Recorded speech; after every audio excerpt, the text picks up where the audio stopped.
ৰাইজৰ বিপুল দাবীত বিজেপি নেতা গজেন্দ্ৰ বড়োই নিৰ্বাচন খেলিবলৈ সাজু বিটিচিৰ গোৰেশ্বৰ সমষ্টিত। বিজেপি দলৰ এগৰাকী সক্ৰিয় নেতা গজেন্দ্ৰ বড়োক টিকট প্ৰদান কৰাটো বিচাৰে বিটিচিৰ গোৰেশ্বৰ পৰিষদীয় সমষ্টিবাসী ৰাইজৰ লগতে একাংশ দলীয় কৰ্মীয়ে। পৰিষদীয় যিটো নিৰ্বাচন আছে আমাৰ গোৰেশ্বৰ সমষ্টিৰ এই পৰিষদীয় নিৰ্বাচনটোত আমি যিহেতুকে আগৰ পৰাই মই পুৰণা কাৰ্যকৰ্তা হিচাপে গজেন্দ্ৰ বড়ো যেহেতুকে আগৰে কেণ্ডিডেট আছিল, তেওঁ অকণমান ভোটত হাৰি গ'ল। সেই হিচাপে পুৰণা কাৰ্যকৰ্তা হিচাপে গজেন্দ্ৰ বড়োৰে নামটো যিহেতুকে আহি যায়, তেখেতকে যাতে সকলোৱে সমৰ্থন কৰে এইখিনিয়ে ক'বলগীয়া। লগতে যিহেতুকে তেওঁৰ পিক আপ লৈ আছে, তেওঁক গোৰেশ্বৰ সমষ্টিৰ প্ৰত্যেক মানুহে চিনি পায়। আগত যিহেতুকে তেওঁ পৰিষদীয় সমষ্টিৰে এজন কেণ্ডিডেট আছিল, চবেই চিনি পায়। এতিয়া বেছি আৰু সহজ হৈ উঠিব এই বস্তুটোত। গজেন্দ্ৰ বড়োৰ টিকট পালে কোনো ইয়াত দ্বিমত নাথাকিব আৰু তেওঁ জয় হোৱাটো সম্পূৰ্ণভাৱে আমি আশাবাদী বা গোৰেশ্বৰ সমষ্টিৰ ৰাইজে সম্পূৰ্ণভাৱে আশাবাদী।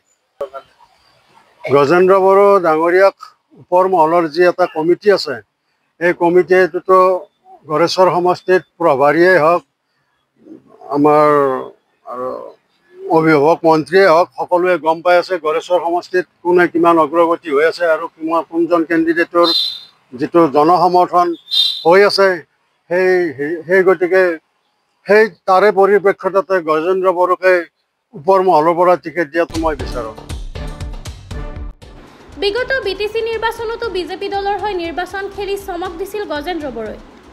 শাৰীৰিক অসুস্থতাৰ বাবে সমাগত বিটিচি নিৰ্বাচন নেখেলাৰ সিদ্ধান্ত লৈছিল যদিও ৰাইজৰ বিপুল দাবীত বিজেপি নেতা গজেন্দ্ৰ বড়োই পুনৰ নিৰ্বাচন খেলিবলৈ সাজু হৈছে বিটিচিৰ গোৰেশ্বৰ পৰিষদীয় সমষ্টিত।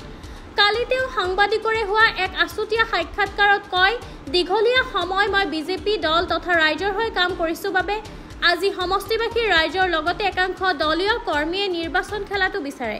মই শাৰীৰিক অসুস্থতাৰ বাবে সমাগত বিটিচি নিৰ্বাচন নেখেলাৰ সিদ্ধান্ত লৈছিলোঁ যদিও ৰাইজৰ বিপুল দাবীত পুনৰ নিৰ্বাচন খেলিবলৈ সাজু হৈছোঁ। খেলাটো মন আছে বাৰু, মানে ৰাইজে বিচাৰিছে। মানে যেতিয়া মানে মই সাধাৰণভাৱে এপ্লাই কৰি থ'ম বুলি ভাবিছিলোঁ, কিন্তু মানে দলৰ গোটেইখিনি কাম কৰিলোঁ। এতিয়া মানে প্ৰেছাৰ দি আছে পাব্লিকে। মানে মোৰ মানে আগতে মোৰ মানুহখিনি গোটেই মানে কান্দা কৰিছিল। মানে এইবাৰো খেলিব লাগে বুলি প্ৰেছাৰ দি আছিলে। মই মানে খেলিব খোজা নাছিলোঁ এইবাৰ, খালি এপ্লাই কৰি থৈ দিম বুলি ভাবিছিলোঁ। এতিয়া দলৰ যেতিয়া মানে অলপ প্ৰেছাৰত মানে আহিল, মানে এতিয়া আৰু মানে খেলাৰ সিদ্ধান্ত ল'লোঁ আৰু মই। মানে বাকীখিনিতো মানে নতুন ল'ৰাকেইটা মানে যিখিনি এতিয়া ওলাই আছে কেণ্ডিডেট প্লেয়াৰ মানে ইয়াত পূৰ্ণ হিচাপে মই আছোঁ। মানে সেই হিচাপে মই পাব লাগে, মই বিচাৰোঁ আৰু এইটো মানে। নাই, বহুত ভাল। মানে এতিয়াতো মানে চব গাঁৱে মানে চব মানে বিজেপি। আমি মানে ঘৰে ঘৰে যাই কিনে বুটে গৈ কিনে বুথ কমিটি গঠন কৰিছোঁ। তাৰপিছত মানে মেম্বাৰশ্বিপ ড্ৰাইভ কৰিছোঁ। মানে সেইখিনি লৈ কৰিছোঁ মই। মানে বাকীতো আৰু যিখিনি প্ৰগ্ৰাম আছে, মানে যিখিনি প্ৰগ্ৰাম নিৰ্দেশনা আহে সেইবিলাক কৰি থাকোঁ আমি। কিন্তু এতিয়া মানে ৰাইজে বিচাৰিছে, এতিয়া মানে ফেচবুকত মই অলপ প্ৰচাৰ কৰিছিলোঁ। মানে প্ৰচাৰ কৰোঁতে মানে চবেই মানে ফোন কৰি কিনে আপুনি নেখেলে কিয়া, মানে জবত অলপ ভোটতে হাৰিছে। সেই হিচাপে মানে চিনিয়ৰ হিচাপে মোক বিচাৰিছে আৰু মানে সেইটোৱে আৰু কথাটো। কেইবাটানো কেণ্ডিডেট ওলাইছে, তাৰ মাজতো আপোনাক ৰাইজে বিচাৰে বুলি আপুনি কৈছে। বাকী কেইজনক কি ক'ব বা কেনেধৰণে আশা কৰিছে আপুনি?